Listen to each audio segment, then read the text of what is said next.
All right, thrilled now to be joined by Peter Schweizer, president of the Government Accountability Institute and author of Blood Money, Why the Powerful Turn a Blind Eye While China Kills Americans, his most recent book. Peter, thanks so much for joining me on the U.S. Report. Now, you've written a great piece this week on Breitbart.com detailing the success of DOGE, Department of Government Efficiency, and how it has even exposed money laundering operations around the world. Peter, what have you made of DOGE's successes, hits, and maybe any misses in the first month or so of President Trump's second term? Well, I think if you measure it by the simple fact that they've been doing this for, roughly 30 days, it's been an enormous success. I think the one thing that I would quibble with is that much of the reporting, much of the emphasis by DOGE is on that they're getting rid of waste and abuse, which is absolutely true. But there's intentionality behind a lot of this money that's being spent. It's not just frivolous waste. Oftentimes, the money that is being spent is being done for a political purpose. It is either to serve as a slush fund, or I would argue to sort of politically launder money to allies and supporters. And this is particularly true when it comes to government agencies like the United States Agency for International Development, USAID. They often deal with things like natural crises, like the earthquake in Haiti. And these contracts are rife with corruption because they are usually no-bid contracts because it's a crisis. And oftentimes the beneficiaries are politically connected. They're people that are either donors to the president that has put them, that they have helped put into office, or it is people that are former aides or people that have endorsed their campaigns. So it's a slush fund. This is not just sort of a ridiculous, irresponsible waste.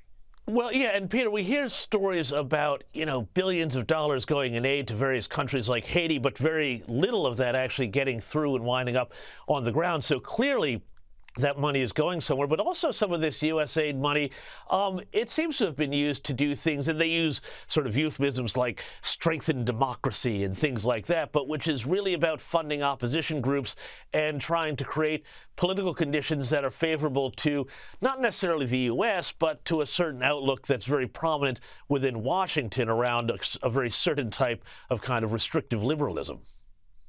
Yeah, no, absolutely. I mean, there was a story that there was a nonprofit organization that dealt with LGBTQ issues that was laying off staff because their USAID contract was cut.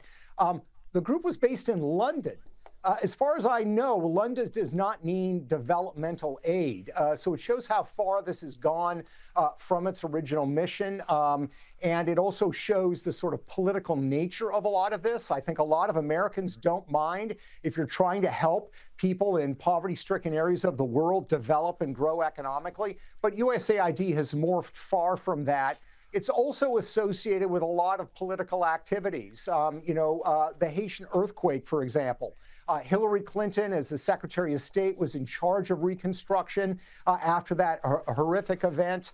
A lot of that money ended up going to contractors who had Clinton connections. There were, in fact, emails that were sent by State Department aides to Hillary Clinton that said this contractor is an FOB, friend of Bill, as in her husband. And some studies show that more than 60% of the aid dollars that were supposed to flow to Haiti actually never made it out of the Washington, D.C. area. They went to these developmental, consultancies that are based in the Washington Beltway. And of course, these consultancies are often run by political allies, former political aides, et cetera. So when they run around screaming and saying that this is going to lead poor people in the developing world to suffer, that is simply not true. What's going to happen is a lot of consultancies in Washington, D.C. are going to have to find a different line of business.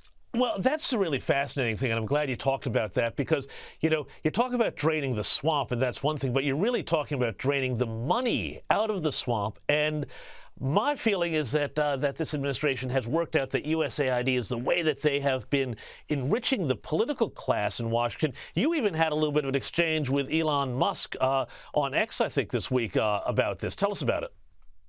Yeah, well, I posted the fact that, they're fighting waste, fraud, and abuse, but more importantly, that they are uncovering money laundering. And he, graciously responded and said, yeah, and they are squealing about it, which they are.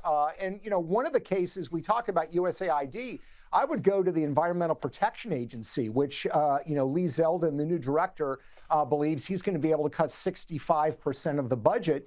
One of the things that we talked about was Stacey Abrams, who was a candidate for governor in the state of Georgia. She ran twice and lost, but an important figure in the Democratic Party. Her organization received a $2 billion grant from the Environmental Protection Agency. The organization is called Power Forward. Here's the odd part. Power Forward was incorporated only a month before it received a $2 billion grant. In other words, this is an organization that has no track record, as far as we know, had no staff, no background. Here's the other interesting thing in context.